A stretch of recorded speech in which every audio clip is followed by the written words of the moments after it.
Hi, community. Big welcome. Thank you so much for pressing play and joining me. My name is Kristen Skelton. I'm the founder of Bud Funding, and here we are all about helping you live your best sustainable life. So thank you so much for pressing play, subscribing, and sharing this video because that helps the positive effects of sustainability ripple across the globe. Today, I am joined by a very special guest, and we are going to chat all about passive solar greenhouses. So today I am joined by Tatenda Mambo, and he is a postdoc in the School of Architecture, Planning and Landscaping and an instructor in sustainability at the University of Calgary. As part of his postdoc, his research explores sustainability, sustainable food systems, regenerative agriculture, and food security. One of his current research endeavors is the Simon Farm project, where the research team is developing an integrated farm model utilizing the regenerative agriculture and agroecological principles to explore opportunities for a more local food system, use agriculture to address environmental problems, address local food needs, and model sustainability. Tatenda, thank you so much for joining me. How are you doing today? I'm great. Glad to be here. So let's dive right in. Can you tell us a little bit about the passive solar greenhouse project you are currently working on? Yeah, so the passive solar greenhouse we're working on is part of the Simon Farm project. As you mentioned, we're looking to create an agroecological system, and that greenhouse will be part of the overall goal of the project, which is to create an environment where we have nutrient cycling taking place with different forms of agriculture. And that greenhouse is going to be integral in terms of extending our growing season and finding different ways to try and supply different kinds of food during times when we're probably more reliant on imports from other parts of the world. And which is recommended? A geodesic dome with a reflective back or a Chinese style greenhouse, or any thoughts or comments on that? So most of our design is based on the Chinese style greenhouse for a number of reasons. The geodesic domes are really cool and futuristic looking. However, we kind of crossed that off the list pretty soon in our decision making process because they're more complicated to build. Um, so we've gone with the Chinese style greenhouse mostly because it's quite effective. It doesn't cost as much, and you can achieve a lot based on how you design it, without the need for lots of inputs in terms of expensive infrastructure and energy to actually run the greenhouse. And so, what size and dimension are you looking at for the greenhouse? What did you base your decision on? Um, we're looking for something that's manageable. So I'll just talk about what we do with all the produce we actually grow at the farm. Lots of it goes to support the High River Food Bank. So what we're trying to do is provide some people who have difficulty getting access to adequate nutrition to this nutrient dense food. So we wanted a greenhouse that could supply food within that context, but additionally, we went with the size of 30 by 10 feet just because it's manageable for us. We're a very small team at this moment, and a lot of the legwork in terms of research has been done by students. And in my role as an instructor, I'm always trying to find opportunities for students to work on projects so they can actually work and engage with these ideas behind sustainability rather than just read about them. So as a result, we want this to be something that's manageable for us, for our small team, and for the students to feel like they can actually understand and get involved with the entire project itself. Yeah, Did I answer absolutely. all parts of your question? Yeah, and I really like the hands-on part because I very much am a hands-on learner. I don't really learn something until I go out and do it myself. So I really appreciate that. What are the main things to consider when designing a passive solar greenhouse, would you say? So, especially for us in our climate, the first thing is orientation. I Mhm. think the more traditional forms of greenhouse are always oriented north-south, so you get the sun all the way from the beginning of the day all the way until the end. However, because the winters are so cold here, um, or changing the orientation to east-west allows you to insulate the back wall of the greenhouse because no sun comes from that way anyway. So as a result, that east-west gives you sunlight across the entire length of the greenhouse itself. Secondly is insulation. Um, Given that no sun comes from the north, there's no point in having it transparent.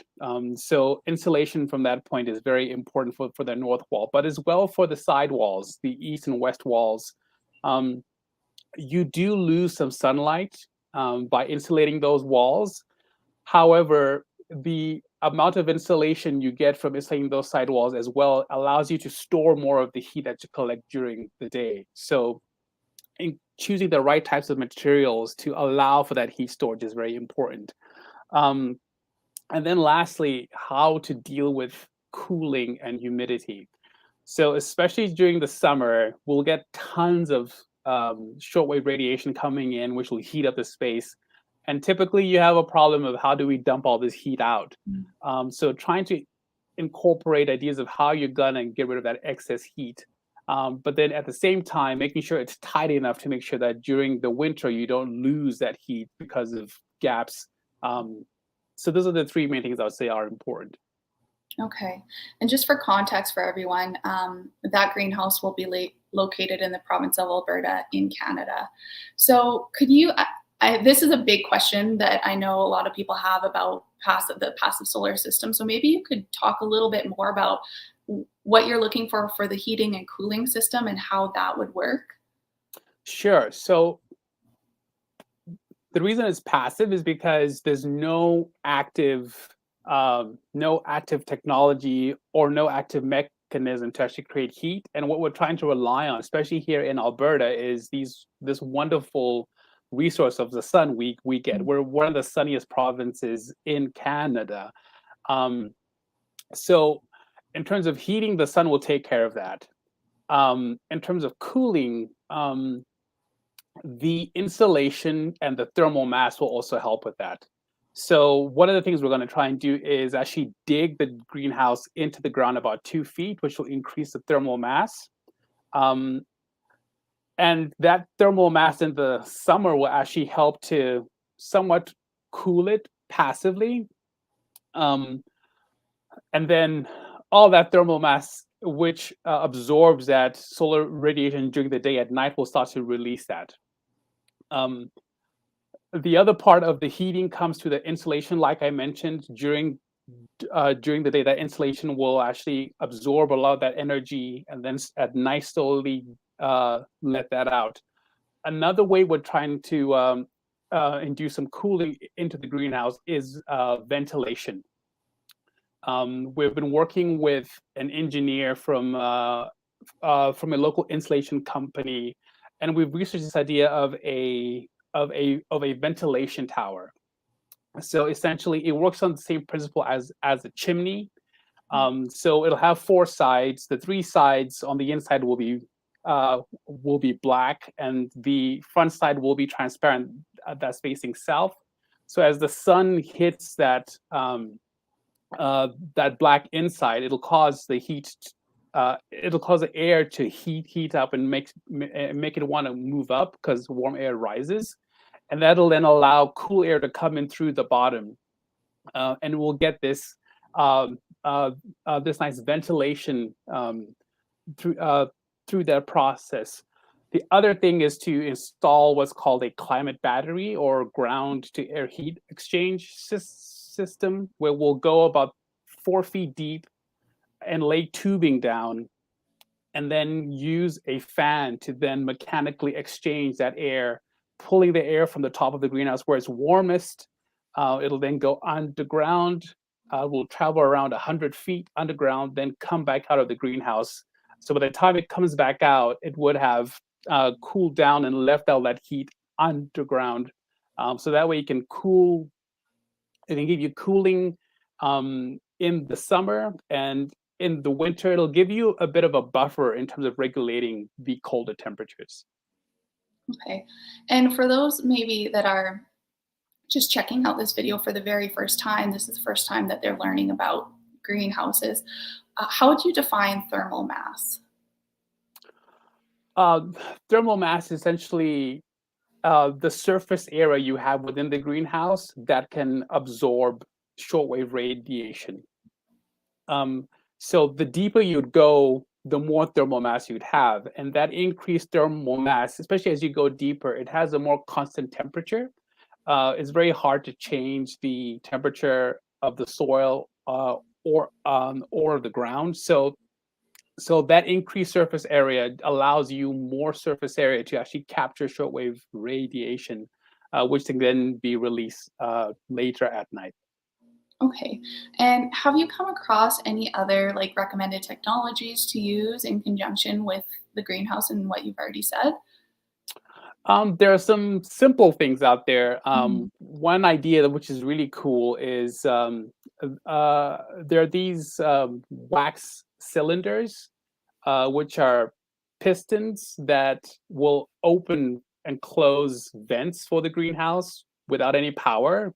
Basically, when they come in contact with warmer temperatures, there's a reaction that happens inside with the wax that's inside the cylinder, and it'll actually move a piston, which will open and shut the window Wow, automatically uh, based on the temperature inside the greenhouse. that's very neat. That's very, very cool. I haven't heard about that yet.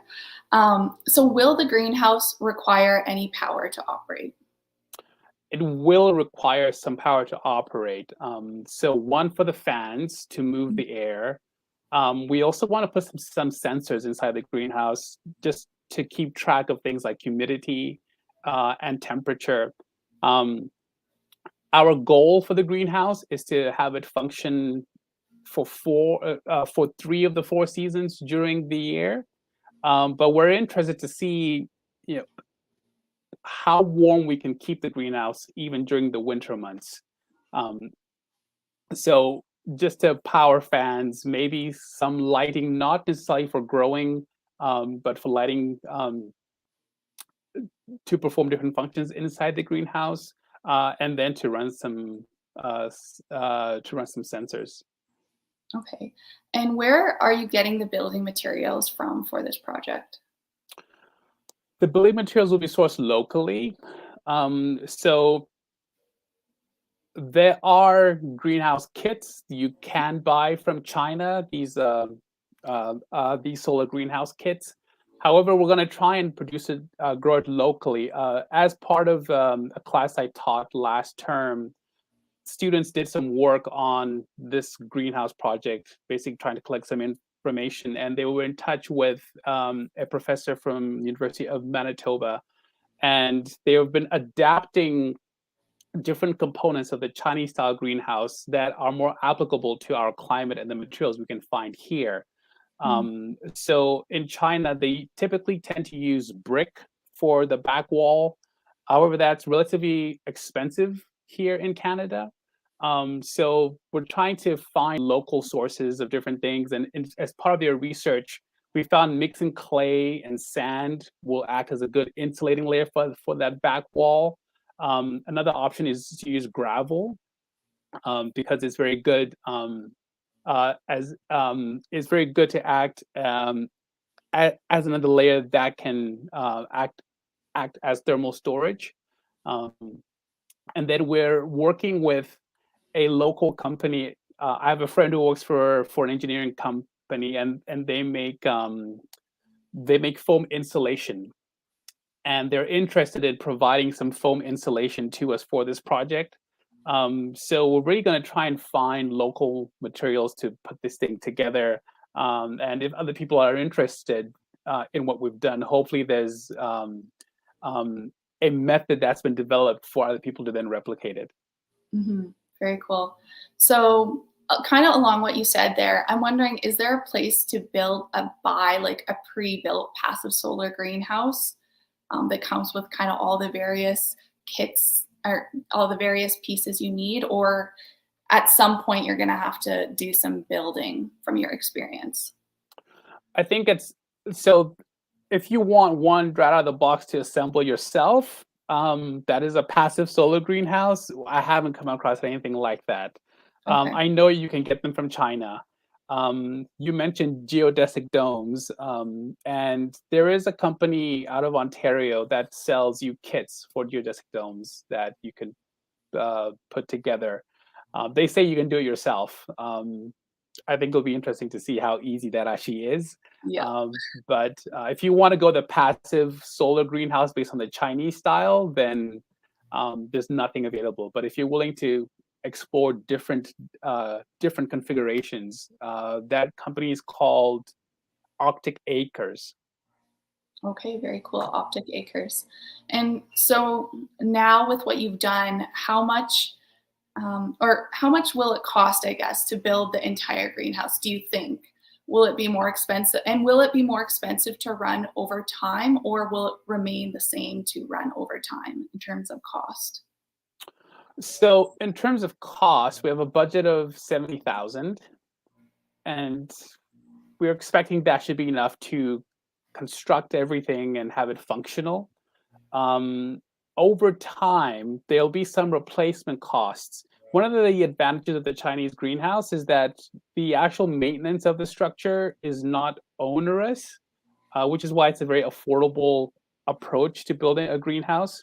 Um, we are looking to go with polycarbonate for the south-facing wall, and it has about a lifetime of about 10 to 15 years, so that will need to be replaced at Mhm. some point. Um, to actually keep it airtight, there's different options of different polymers or tapes you can use, and those again have about a 10 to 15-year lifespan. Um, so there will be some maintenance costs, but relative to other forms of greenhouses that require fossil fuels to heat them, the actual maintenance costs or the actual operation costs will be much lower than what is typical in our province. Okay, very cool. And what I want to know, what do you plan to grow as your first round of crops? So we actually want this greenhouse to somewhat mimic the natural cycles of the seasons to some degree, which is why we're going with a passive solar greenhouse. If you wanted to grow tomatoes year round, you'd need to find a way to heat it somehow. And we're doing this passively. So we're going to see some temperature drops during the colder seasons. So during the summer, typical things like your cucumbers, your peppers, tomatoes, maybe some cantaloupe. I've seen some other greenhouses grow citrus trees inside their structures. I'm not sure we're gonna target that with this greenhouse. But in the colder months, we're hoping to get crops like kale, spinach, peas that are more cold hardy. That way we can still get a supply of food year round, but it works within the constraints of what the natural resources can give us using this type of technology. And my last question for you, how could the Bud Funding community support you and this project? I think our biggest ask for support would be resources and recommendations for places we can get funding. So we have applied for a few grants. We applied for one in 2020. Unfortunately, we weren't successful with that grant. So since that grant, we've changed the design a bit, and we've kind of retweaked things. So we're trying to cast our nets as wide as possible, and hopefully we can get enough funding to actually get this off the ground and going. Tatenda, thank you so much for joining me. This project is very exciting, and please keep me and the Bud Funding community updated. We would love to, be involved more and maybe see pictures once it's up and running. And if any of you out there would like to learn more about passive solar and all things sustainability, please click the course link in the description of this video. Thank you so much for joining us, pressing play and subscribing, and we will see everyone next week. Thank you again, Tatenda. And have Thank you a so much. great week, everyone. Bye for now.